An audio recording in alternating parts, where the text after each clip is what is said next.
Indiranagar MPPS పాఠశాల అడ్మిషన్లకు విశేష స్పందన లభించింది. ఎల్కేజీ నుండి 5వ తరగతి వరకు మొత్తం 220 మంది విద్యార్థులు అడ్మిషన్ కోసం రిజిస్ట్రేషన్ చేసుకున్నారు. ప్రైవేట్కు ధీటుగా విద్యను అందిస్తున్నట్లు పాఠశాల ఉపాధ్యాయులు తెలిపారు. ఇక ఈ పాఠశాలలో అందిస్తున్న విద్య సౌకర్యాలు తదితర అంశాలను తల్లిదండ్రులకు వివరించారు. ఇక అందుబాటులో ఉన్న సీట్ల మేరకు ప్రవేశాలను పారదర్శకంగా నిర్వహించనున్నట్లు ఉపాధ్యాయులు తెలిపారు. నా పేరు మొహమ్మద్ ఫసీద్దీన్, ప్రాథమిక పాఠశాల ఇందిరానగర్ హెచ్ఎం. మా పాఠశాలలో అడ్మిషన్ చేసుకోవడానికి దాదాపు 220 మంది వరకు అప్లై చేసుకోవడం జరిగింది. కాకపోతే ఒక 100 మందికి మాత్రమే మేము అవకాశం ఇవ్వగలుగుతాము.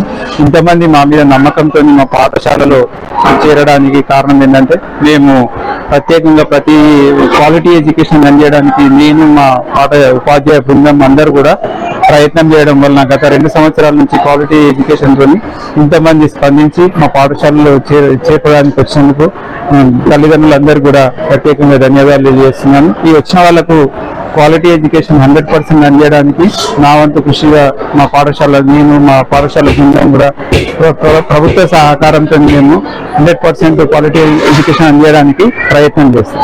Thank you. నేను రాజప్రభాకర్ రెడ్డి, యూనివర్సిటీ అర్థం. ఈరోజు పాఠశాలల ప్రారంభోత్సవ రోజు, అందుకే ఈ ఎంపీపీఎస్ ఇందిరానగర్కి రావడం జరిగింది. అలాగే అన్ని మండలంలోని అన్ని పాఠశాలలో కూడా ఈరోజు పాఠశాలలన్నీ తెరుచుకున్నాయి. కాకపోతే విద్యార్థులు అమావాస్య కారణం చేత తల్లిదండ్రులు విద్యార్థులు కొంచెం తక్కువగా పొందే హాజరు శాతం చాలా తక్కువగా ఉంది. అమావాస్య అనేది పెద్ద ఎఫెక్ట్ అయింది.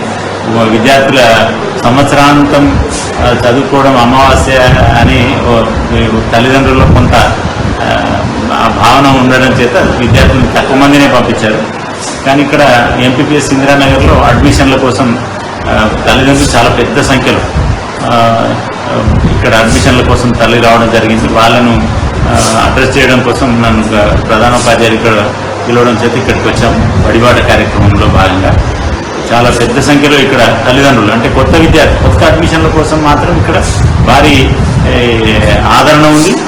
తల్లిదండ్రులు పెద్ద మొత్తంలో వచ్చారు. రెగ్యులర్ విద్యార్థులు మాత్రం హాజరు తక్కువగానే ఉంది.